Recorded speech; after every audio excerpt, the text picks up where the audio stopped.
Bismillahirrahmanirrahim. An Abi Abdillah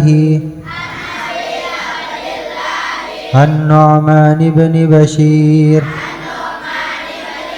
radhiyallahu anhuma qala Sami'tu Rasulullah sallallahu alaihi wasallam yaqul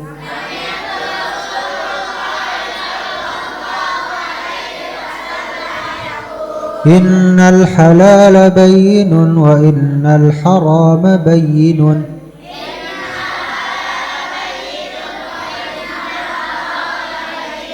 wa bainahuma umurun mushtabihatun la ya'lamuhunna katsirun minan nas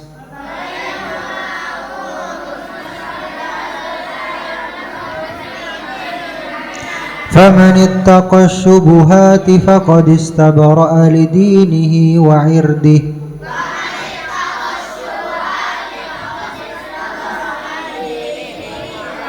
wa man waqa'a fi syubuhati waqa'a fil haram karra'i yar'a hawla al-hima yushiku an yaqa'a fihi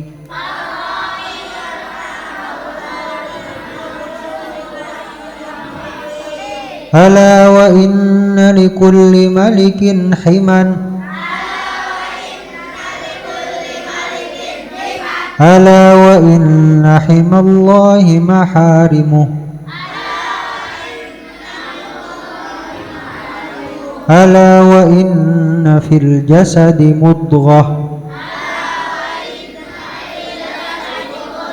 idza salahat salahal jasadu kulluh wa idza fasadat fasadal jasadu kulluh ala wahiyal qalbu rawahul Bukhari wa Muslim. Bismillahirrahmanirrahim. Assalamualaikum warahmatullahi wabarakatuh.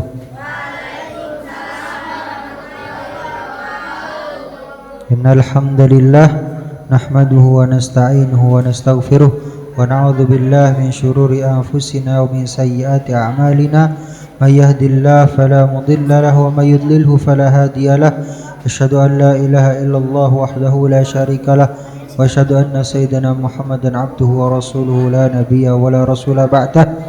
Allahumma salli ala sayyidina Muhammad wa ala alihi wa ashabihi wa man ittaba'a hudah wastanna bi sunnatihi ila yaumil qiyamah, amma ba'd.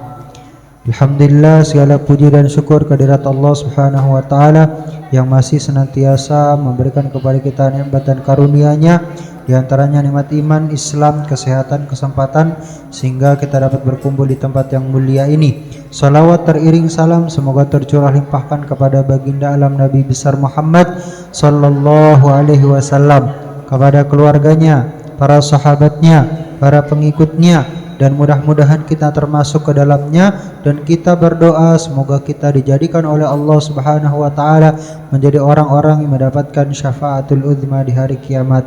Amin ya rabbal alamin. Kita melanjutkan tentang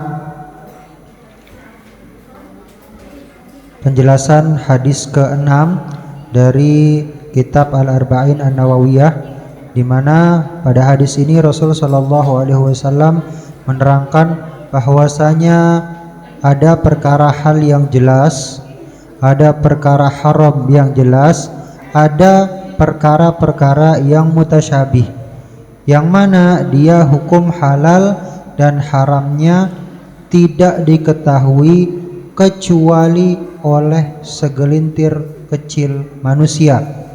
Makanya di dalam hadis ini Rasul sallallahu alaihi wasallam menyatakan la ya'lamuhunna katsirum minan nas. Syubhat ini adalah perkara-perkara yang halal atau haramnya hanya diketahui oleh sedikit sekali manusia. Siapa mereka? Mereka adalah ahli ilmu, mereka adalah ulama, yang kemudian meneliti hukum halal dan haramnya suatu benda. Jadi ada perkara-perkara yang dia halal atau haramnya hanya diketahui oleh para ulama. Ulama pun gak semuanya, hanya ulama-ulama yang khusus saja. Ulama-ulama yang khusus saja. Karena halal dan haramnya belum diketahui kecuali oleh segelintir orang saja, namun kita diperintahkan oleh Allah Subhanahu wa taala untuk memastikan setiap yang kita konsumsi, yang kita makan, yang kita minum, yang kita kenakan semuanya adalah hal-hal yang halal. Maka kalau kita menemui perkara yang syubhat, yang halal haramnya tidak jelas, maka apa panduan dari Rasul sallallahu alaihi wasallam? Famanittaqash syubuhati faqad istabara'a lidinihi wa irdih. Dan barang siapa yang menjauhi hal-hal yang syubhat, maka apa kata Rasul? Istabara'a lidinihi wa irdih. Maka sungguh dia telah menjaga agamanya dan menjaga kemuliaan dirinya, menjaga kehormatannya. Kenapa bisa demikian? Lihat.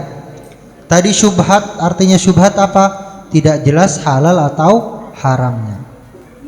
Saat itu bisa jadi nanti ketika berlalu sebulan 2 bulan, halal atau haramnya menjadi jelas. Halal atau haramnya menjadi jelas. Ketika nanti ternyata diputuskan dan jelas hukumnya adalah haram, maka ketika kalian melakukan hal yang syubhat, maka kalian berdosa. Ketika orang kemudian melihat dulu kalian pernah melakukan hal tersebut, maka jatuh kehormatan kalian. Contoh. Kalau misalkan son horek. Misalkan son horek. Dulu misalkan masih syubhat, hukum halal dan haramnya masih belum diketahui. Kemudian kalian melakukan hal yang syubhat tersebut. Kalian gelar pertunjukan son horek. Oh, ternyata 2 bulan setelahnya ada bahsul masail, ada keputusan dari Majelis Ulama Indonesia yang menyatakan bahwasanya son horek hukumnya haram. Maka berarti kalian dulu melakukan hal yang haram. Dan ketika orang kemudian pernah melihat kalian melakukan hal tersebut, oh, ini dulu si fulan ahli son horek, suka melakukan sesuatu yang saat ini dicap sebagai sesuatu yang haram, sesuatu yang tabu. Begitu ya. Maksudnya faqad istabara'a lidinihi wa irdi. Kenapa kemudian menjauhi perkara yang syubhat itu menjaga kehormatan dan menjaga agama? Karena bisa jadi nanti setelah berjalannya waktu terang sudah hukumnya, sudah jelas hukumnya. Nanti ketika diputuskan haram, maka ketika kalian melakukan hal syubhat tersebut, kalian tercoreng agamanya, kalian tercoreng juga kehormatannya. Wa man waqa'a fi syubuhati waqa'a fil haram. Dan orang yang jatuh dalam perkara-perkara yang syubhat, maka maka dia nyaris jatuh kepada perkara yang haram. Kalau orang memakan yang syubhat, maka dia hampir aja, dikit lagi jatuh terhadap perkara-perkara yang haram. Kenapa? Nabi Shallallahu Alaihi Wasallam memberikan ilustrasi, karra'i yar'a haulal hima yushiku ayyaqafi. Sebagaimana seorang pengembala, seorang peternak, ketika dia menggembalakan hewan-hewannya, menggembalakan domba-dombanya, kuda-kudanya, pokoknya hewan apapun di daerah perbatasan antara tanahnya dengan tanah orang lain yang nggak boleh untuk dimasuki, Ketika dia mengembalakan hewan-hewannya di pinggir, di perbatasan, sedangkan tahu bahwasanya hewannya itu nggak bisa dia kontrol sepenuhnya, bisa-bisa dia kemudian hewannya masuk ke lahan orang lain, kemudian memakan rumput di tempat orang lain, itu kan haram karena tanpa izin, memanfaatkan properti orang lain tanpa izin. Itu sama Nabi Shallallahu Alaihi Wasallam dinyatakan seperti itu. Jadi orang yang makan syubhat sama kayak orang yang mengembala hewan di daerah perbatasan antara tanahnya dengan tanah orang lain yang hampir pasti nanti hewannya akan masuk tanah orang lain dan memakan rumputnya, memakan tumbuhannya yang ada di lahan orang lain. Ala wa inna likulli malikin himan. Ketahuilah bahwasanya setiap raja itu punya larangan, punya sesuatu yang tidak boleh dilanggar, sesuatu yang tidak boleh dimasuki, punya daerah khusus. Ala wa inna himallahi maharimuh. Daerah khusus yang tidak boleh dimasuki, tidak boleh dilanggar, tidak boleh ditabrak batasannya adalah apa? Maharimuh, keharaman-keharaman yang Allah berikan. Ala wa inna fil jasadi mudghah. Ketahuilah bahasanya di dalam tubuh kita ada segumpal darah, yang mana kalau segumpal darah tersebut baik maka seluruh tubuh kita jadi baik. Ketika segumpal darah tersebut buruk maka seluruh tubuh kita buruk di mata Allah Subhanahu wa taala. Segumpal darah tersebut ala wahya qalbu, adalah hati kita. Nah, kemudian karena hal tersebut, karena hadis ini membahas tentang halal dan haram, apa sih perkara yang Allah Subhanahu wa taala halalkan? Yang halal yang jelas itu bagaimana? Maka dinyatakan oleh para ulama, yang halalnya jelas adalah pertama,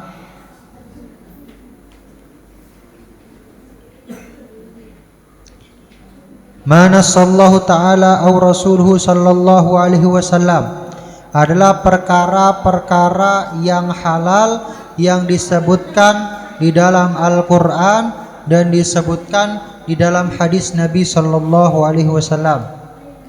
Jadi perkara yang halal yang jelas, yang pertama yang Allah Subhanahu wa taala perbolehkan, Allah Subhanahu wa taala sebutkan kebolehan untuk mengkonsumsinya pada Al-Qur'an, pada hadis Nabi sallallahu alaihi wasallam. Kalau enggak ada di Quran, enggak ada di hadis, maka lihat ijma'. Ijma' kesepakatan umat muslim atas kehalalan sesuatu.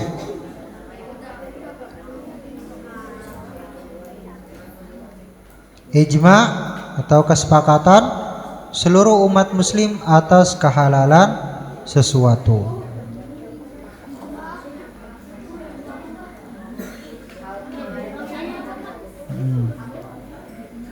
Jadi yang halal yang jelas maksudnya apa? Yang pertama, makanan atau minuman yang Allah sebutkan di dalam Al-Quran, yang Allah perbolehkan, dan juga yang Rasul Sallallahu Alaihi Wasallam sebutkan dalam hadisnya. Yang ketiga, yang disepakati kehalalannya oleh setiap umat muslim.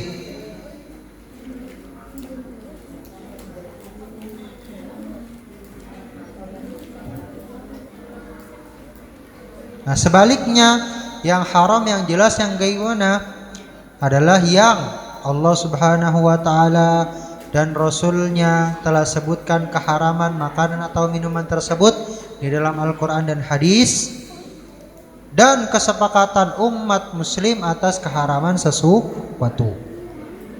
Ijma', kesepakatan seluruh ulama, kesepakatan seluruh ulama, seluruh mujtahid madhab atas kehalalan sesuatu.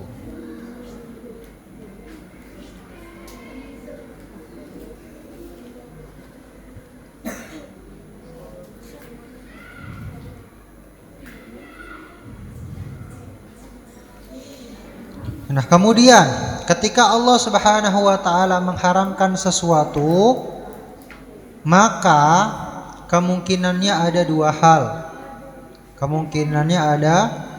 hal. Yang pertama, karena hal tersebut merusak diri kita. Baik kerusakan tersebut kerusakan yang nyata atau kerusakan moral,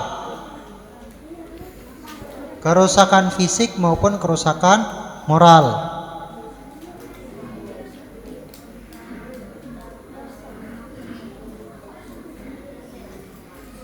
Contoh kalau kerusakan fisik, misalnya mengkonsumsi yang membahayakan tubuh. Misalnya ketika kamu mengkonsumsi itu bikin pusing, gak sampai mati tapi bikin pusing, bikin sakit, bikin demam, atau bikin fungsi daripada anggota tubuh menurun. Atau kalau kerusakan moral seperti apa? Seperti zina dan sebagainya. Yang kedua, karena madarat membahayakan nyawa kita.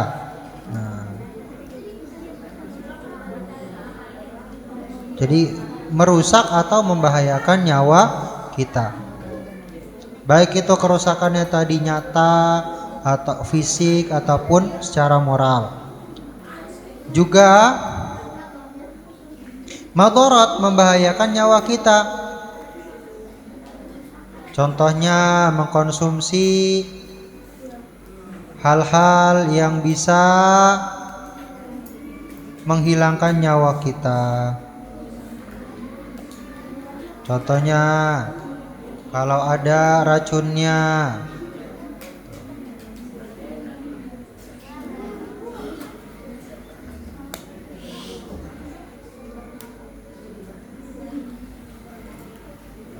Nah, itu haram dari segi bahan makanannya. Jadi bahan makanannya itu Allah Subhanahu wa taala haramkan karena ada kerusakan baik fisik maupun moral atau dia membahayakan untuk nyawa. Yang kedua, haram dari segi cara mendapatkannya.